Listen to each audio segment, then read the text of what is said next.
Impact Family, impacting the world through healthy family. Shalom sahabat Impact Family yang dikasihi Tuhan. Saudara-saudara, pernah tidak saudara membuat perjanjian? Lalu saudara berpikir, perjanjian itu tidak menguntungkan ya. Akhirnya saudara tidak menepati janji itu. Saudara kembali lagi seperti sebelumnya. Saudara-saudara, kalau kita berjanji harus ditepati ya. Bahayanya kalau janji tidak ditepati ya. Oleh sebab itu harus membuat perjanjian itu harus tahu apa yang dijanjikan ya.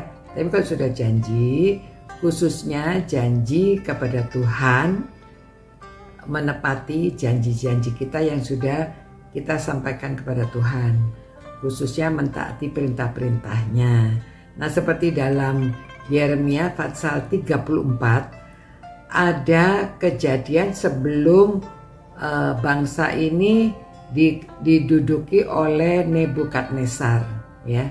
Pada zaman itu Yeremia sudah memberitahu kepada Sedekia bahwa dia akan di negara ini akan dikuasai oleh Nebukadnezar.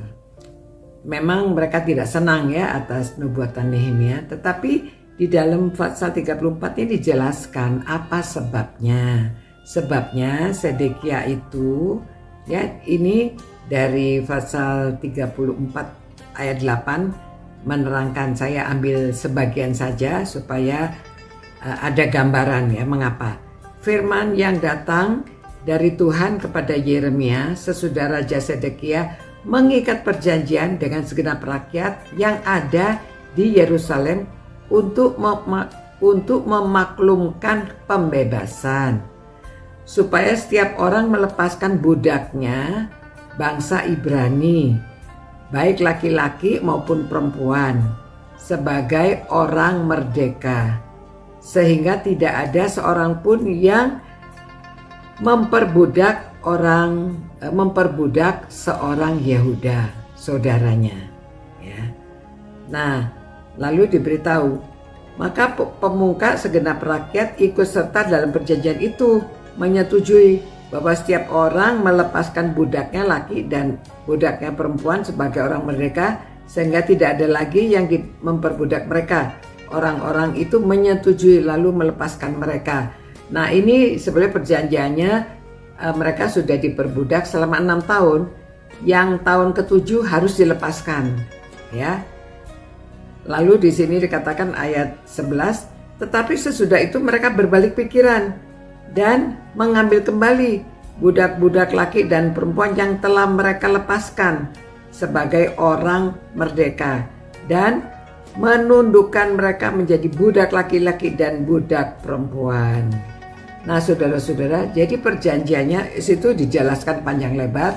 Tuhan berkata bahwa sudah ada perjanjian. Saudara bisa membaca di dalam hukum-hukum Tuhan itu, kalau mereka punya budak itu bekerja selama 6 tahun, sesudah tahun ke-7 mereka harus dibebaskan. Tetapi orang-orang ini sesudah dibebaskan diambil kembali ya, nggak jadi gitu ya. Itu sebabnya Tuhan marah, karena sudah ada di dalam hukumnya dan mereka tidak mau menjalankan hukum itu. Nah, karena mungkin mereka merasa rugi ya, kalau punya budak kan mereka bisa meminta mereka melakukan apa saja yang mereka mau. Tetapi Tuhan tidak mau ini diperbudak bangsa Ibrani lainnya yang sudah menjual dirinya, tadinya ditulis begitu ya di dalam pasal 34 ini. Tetapi ya kalau mereka sudah dibeli, lalu boleh diperbudak selama 6 tahun. Sesudahnya harus lepaskan. Tapi mereka tidak jadi. Itu sebabnya Tuhan marah dan Tuhan mengatakan ya nanti akan ada bangsa lain yang mengambil mereka ya. Memang Sedekia tidak sampai dibunuh, namun dia meninggalnya ya seperti leluhurnya dikatakan di sini ya. Tetapi negara itu Yerusalem jadi hancur ya, karena ada bangsa lain Nebukadnezar yang datang menyerang mereka.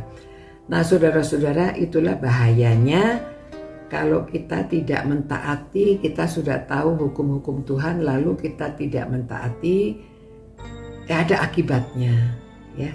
Jadi marilah kita menjadi anak-anak Tuhan, kita setia menjalankan hukum-hukum yang sudah kita ketahui, ya. Karena kita mengasihi Tuhan itu terlihatnya dalam perbuatan kita sehari-hari. Jadi kita beriman, kita tahu apa yang harus kita lakukan. Karena orang melihat kita, lalu orang tahu kita ini orang yang mengasihi Tuhan atau tidak, ya. Sampai ada juga ISIS yang bersaksi, ya, karena mereka melihat sesamanya ISIS itu pada waktu mereka membunuh, pada waktu mereka sendiri ada yang ngeri sendiri, ya. Akhirnya mereka lari, mereka lalu bertemu dengan keluarga Kristen, dan setelah mereka melihat perbuatan mereka yang luar biasa baik memperlakukan mereka, sampai akhirnya mereka ingin tahu tentang kekristenan. Dan singkat cerita, akhirnya orang-orang ini bertobat dan menjadi pengikut Kristus. Walaupun mereka akan dibantai, walaupun mereka akan disiksa, tapi mereka sudah melihat perbuatan orang-orang Kristen itu yang menunjukkan bahwa mereka memperlakukan dengan kasih, dengan seperti yang difirmankan dalam firman Tuhan, sehingga orang-orang ini mau mengikuti walaupun harus dibayar dengan harga yang mahal. Ya, saudara-saudara, marilah kita menjadi teladan. Kalau kita sudah menjanjikan kepada Tuhan, kita taati dan kita hidup berkenan kepada Tuhan, sehingga nama Tuhan dimuliakan, ya. Tuhan, terima kasih Tuhan atas firman-Mu. Biarlah kami dapat mentaati apa yang sudah kami janjikan. Biarlah melalui hidup kami akan menunjukkan kasih Kristus di dalam hidup kami. Kami melakukan karyawan, kami melakukan pegawai kami melakukan orang-orang yang bekerja kepada kami dengan peri kemanusiaan. Tuhan, tolonglah ampuni segala dosa dan kesalahan kami jikalau kami kurang melakukan apa yang Tuhan perintahkan kepada kami.